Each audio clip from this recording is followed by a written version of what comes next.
Baik, bismillahirrahmanirrahim. Di sini saya akan melanjutkan presentasi mengenai APES.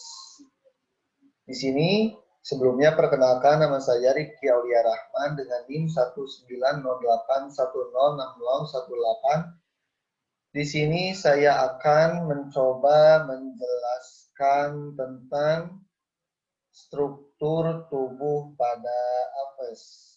Langsung saja. Struktur tubuh pada APES yaitu terdiri dari yang pertama ada caput atau bisa disebut dengan kepala, yang kedua ada serviks atau bisa disebut dengan leher, yang ketiga ada truncus atau badan, yang keempat ada cauda, yang selanjutnya ada sepasang ekstremitas anterior atau bisa disebut sayap, dan yang terakhir yaitu ada ekstremitas posterior berupa kaki, otot daging paha yang cukup kuat, bagian bawahnya yang bersisik dan tentunya mempunyai cakar. Bisa dilihat juga oleh teman-teman semua di sini terdapat gambar menunjukkan struktur tubuh pada APES atau bagian-bagian tubuh pada APES. Ya, ada penutup mata, ada dorsal yang ditutupi bulu, sayap, dan lain-lain bisa dilihat oleh teman-teman semua. Yang selanjutnya, seluruh tubuh APES itu, ya khususnya merpati itu ditutupi oleh bulu, kecuali pada kakinya atau pada pahanya itu tidak ditutupi bulu. Adapun bulu yang menutupi kulit APES ini sendiri yaitu ada beberapa macam. Yang pertama ada bulu plumae, yang kedua ada bulu plumule, yang ketiga ada piloplume. Berdasarkan anatomisnya, piloplume adalah sebagai rambut yang di ujungnya bercabang-cabang, pendek, halus.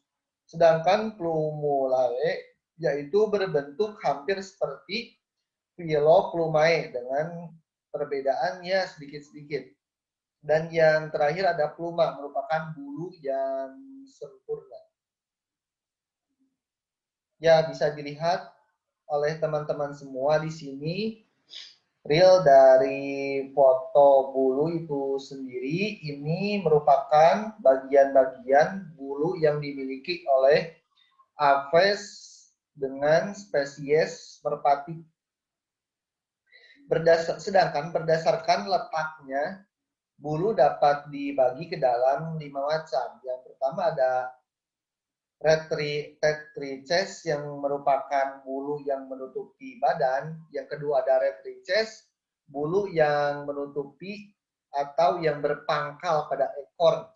Yang ketiga ada remiges yang terdapat pada sayap dan dibagi atas remiges primariae dan remiges secundariae. Yang keempat ada parapretum yang menutupi daerah bahu atau belakang pada APES. Dan yang terakhir adalah alas supuria atau sebagai bulu-bulu kecil yang menempel pada ibu-ibu jari-jari pada APES. Nah, tentunya pada APES ini bentuk paruhnya juga berbeda-beda tergantung dari makanan apa yang dikonsumsi oleh APES tersebut. Bisa dilihat bahwasannya di sini ada contoh burung. Yang pertama yaitu jika APES memakan makanan seperti ikan atau cacing, bentuk paruhnya yaitu seperti sudu dan pangkal bergerigi, berguna untuk menyaring makanan dari air dan lumpur. Yang kedua ada bentuk paruh yang mengonsumsi atau memakan seperti ular, ayam, kelinci. Bentuk paruh jika APES mengonsumsi makanan ini, umumnya paruhnya tajam, kuat, kuncing, yaitu untuk merobek kulit dari mangsanya. dan agak membengkok ke bawah yang gunanya untuk mengoyak-ngoyak makanan yang berupa daging dari mangsanya tersebut. Dan yang ketiga ada bentuk paruh pendek atau bentuk paruh pemakan biji-bijian. Cenderung paruhnya yaitu pendek, tebal, runcing. Fungsinya yaitu untuk memecah biji-bijian seperti padi. Dan yang keempat ada pemakan serangga. Umumnya paruh burung pemakan serangga yaitu paruhnya runcing agak panjang untuk memahat kayu pohon dan menangkap serangga di dalamnya. Yang kelima ada apes pemakan ikan. Umumnya apes jenis ini memiliki paruh panjang dan berkantong besar di bawahnya yang fungsinya untuk mengangkut daripada ikan tersebut. Dan yang terakhir ada paruh pemakan biji-bijian dan cacing. Umumnya jenis apes pemakan biji-bijian dan cacing paruhnya pendek, tebal, runcing. Contohnya dimiliki paruh pada apes jenis ayam. Tentu juga bentuk kaki dari apes itu sendiri berbeda-beda. Yang pertama ada bentuk kakinya seperti memiliki 3 jari menghadap ke depan dan 1 jari bagian belakang tidak tumbuh sempurna. Ini merupakan contoh dari kaki seperti ayam atau burung unta. Dan yang kedua ada bentuk kaki memiliki selaput yang fungsinya yaitu untuk berenang. Contohnya kaki yang berselaput ini dimiliki oleh apes jenis itik dan angsa. Yang ketiga ada jari pendek, kuku melengkung tajam, dan cakar kuat untuk mencengkram. Umumnya kaki jenis apes ini dimiliki oleh burung elang dan raja wali ya. Fungsinya yaitu untuk mencengkram kuat mangsanya atau makanannya. Dan yang keempat ada jenis kaki untuk pemanjat. Umumnya jari terdiri atas 4 dengan 2 jari berada di depan dan 2 jari lainnya berada di belakang. Contohnya yaitu terdapat pada apes jenis burung pelatuk. Dan yang terakhir ada bentuk kaki yaitu panjang dan telapak kakinya datar untuk bertengger di ranting-ranting pohon.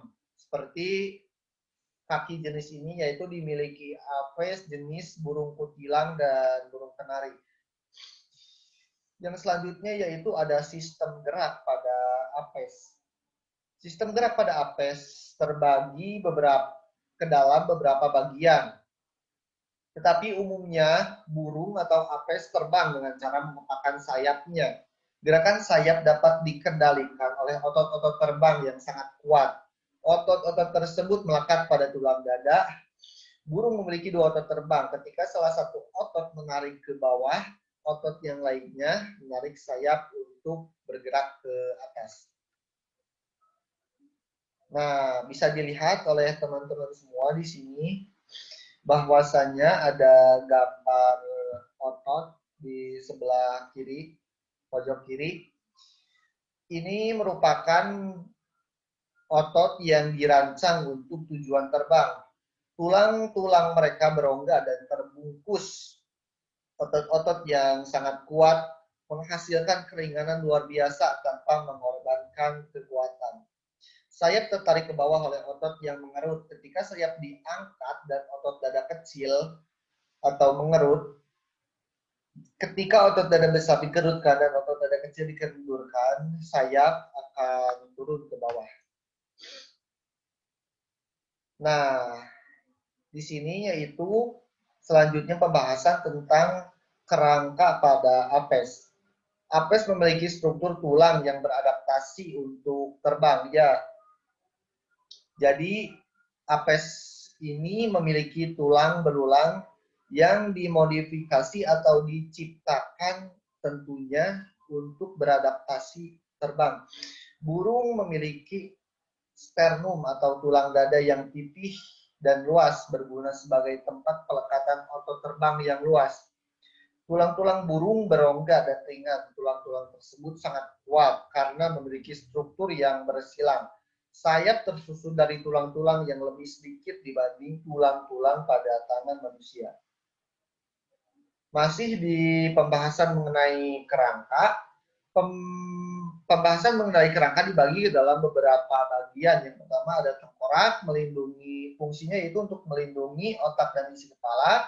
Yang kedua ada tulang leher yang fungsinya untuk menghubungkan tempurung kepala. Yang ketiga ada tulang lengan untuk menggerakkan sayap. Yang keempat ada tulang hasta yang fungsinya untuk menghubungkan antara tulang sayap dengan tulang lengan.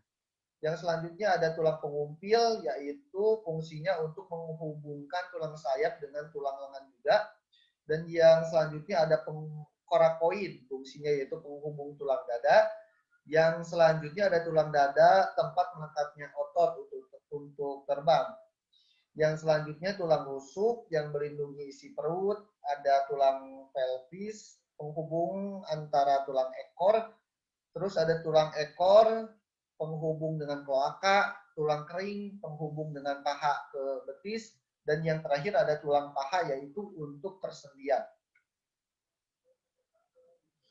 Sistem saraf pusat pada apes yang pertama yaitu terdiri dari cerebrum atau otak besar. Tidak banyak mempunyai neuron, unit struktural dan fungsional dari sistem saraf dan bentuknya juga tidak berlipat-lipat. Yang kedua ada cerebellum atau otak kecil. Sel saraf yang makin banyak pada otak kecil menunjukkan pusat keseimbangan burung ketika terbang berkembang dengan baik. Yang ketiga ada mesencephalon atau bisa disebut dengan otak tengah. Berbentuk dua gelembung sebagai indera penglihatan yang berkembang dengan baik di saat terbang. Yang keempat yaitu ada medula atau sumsum lanjutan, bisa disebut sebagai penghantar impuls dari medula spinalis menuju otak. Di dalamnya mengandung sel saraf neuron yang membantu mengatur detak jantung, respirasi, dan tekanan darah. Yang selanjutnya masih di sistem saraf pusat pada apes, yaitu ada saraf tulang belakang. Apes memiliki ruas tulang belakang yang berwarna abu-abu yang terletak di sepanjang tubuhnya dan membentuk saraf tulang belakang yang merupakan sistem koordinasi dan berfungsi sebagai penghantar pesan dan informasi ke otak. Nah, tadi kan ada sistem saraf pusat, sekarang masuk ke pembahasan sistem saraf tepi pada apes.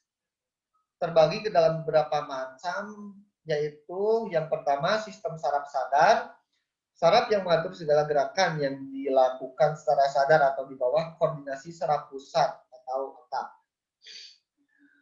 Yang kedua ada sistem saraf otonom, terbagi ke dalam dua macam, ada sistem saraf simpatik dan sistem saraf parasimpatik.